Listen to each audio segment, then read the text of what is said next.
Hey guys, so I just got done watching Skinamarink, um, and I've got thoughts on it. So, the premise of the movie is that these two kids' dad just ups and vanishes, goes missing, and then the two kids are gonna go look for him. So let me give background history first, because I feel like that's going to be a little bit important before I start actually talking about it. So the movie is made by a YouTuber whose name I can't think off the top of my head at this moment. But this is a movie that he made on a budget of 15, I believe it's 15,000, which I'm going to talk about that in just a bit and why that's important too. So this movie originally debuted at a film festival in, Christ, what was it? I think it was either between October and December. I don't remember what month exactly. But during that process, the movie had gotten leaked online, and you had a whole bunch of people, especially on TikTok from what I noticed, a lot of people on TikTok were talking about this movie. They were saying like, oh, this is the scariest fucking movie I've ever seen. This is the absolute most terrifying movie I've ever seen. You need to watch it, or watch at your own risk. So then the movie got leaked from that film festival. Director wasn't too happy about that. The movie got a theatrical run last month at the time of this recording, which is February 3rd.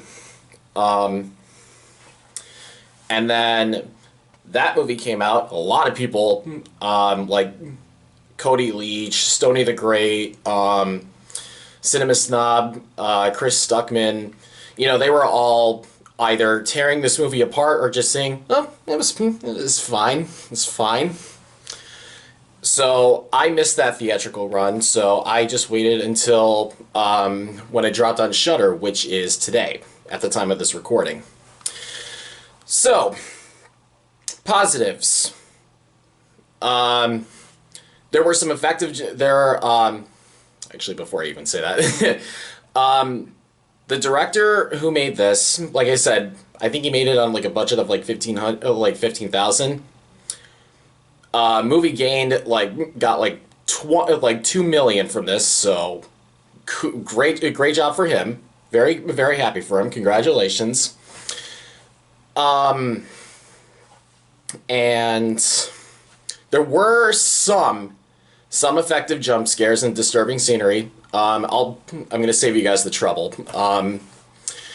Jump scares were for me anyway, were at the halfway point of the movie, around the 5-minute mark, or excuse me, around like the 7 or 8 minutes left of the movie, and then the very last scene that they show. Those were it. Those are my only positives that I've got to say. So, otherwise, good God, this movie is long and infuriating to sit through. It is filmed with 90s grain, and I actually wanted to take a stylistic approach to this review. I wanted to film it the same exact, almost kind of the same exact way that the director did for the movie. I almost wanted to film it the exact same way, where you're essentially filming nothing. You film absolutely nothing. Like, you're just filming like a corner of the room. You're focused on like a fireplace. You're focused on a door. You're focused on the ceiling, so on and so forth. The camera work is nothing. And I think this movie, honestly, is... This is going to sound weird, but I hope you guys understand what I mean when I say this. This movie thinks it's smart, but it's dumb. It's really, really fucking stupid. Like, it's a dumb movie trying to make itself seem smart. And I couldn't get behind that. I think that's really, I get the stylistic choice of that. But yeah, no. I personally couldn't get behind that. I get that there's people who think it's great, and props to them if they can find stuff out of this. Like I said, I did find some stuff scary in this, or it just made my skin crawl, my hair stand on end. But it was way too far and few in between. Way too far. And Jesus Christ, it's cold down here. This is a really cold day in Illinois. Yeah, this is, oh my God, this was a bore to sit through. Like, around the halfway mark before that first jump scare I talked about, I ended up taking like a nap through this. This was just, then again, I also started work at like 5 in the morning, so there was that. But I mean, it's a pretentious movie, but it's stupid. I guess that's another good way I can say that. So, what grade letter would I give this? Honestly, I'm gonna be mixing this in like the C-, D+ category. It did get me at some parts, but like I said, far and few in between. It was just like a chore to sit through.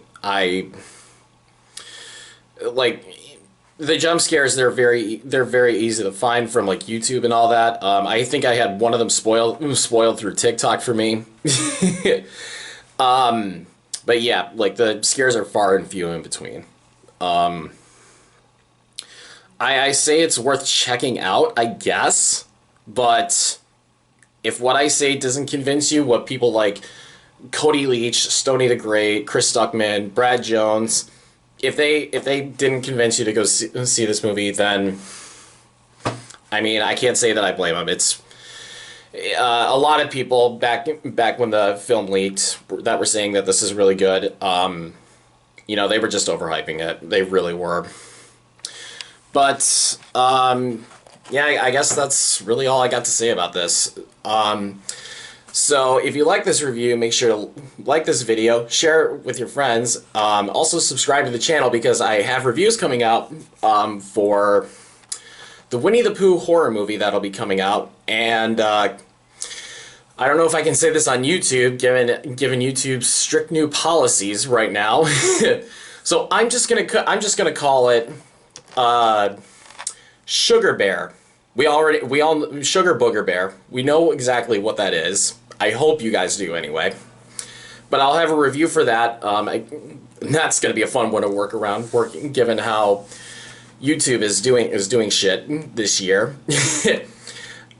So anyways, also it's a weird fact that February is a weird month for horror movies because they're all surrounded around bears. But anyway, make sure, if you could do me a favor and subscribe to the channel, that would be fantastic. You can also follow me on Twitch, which I will be coming back to Twitch for Resident Evil 4 Remake at the end of March.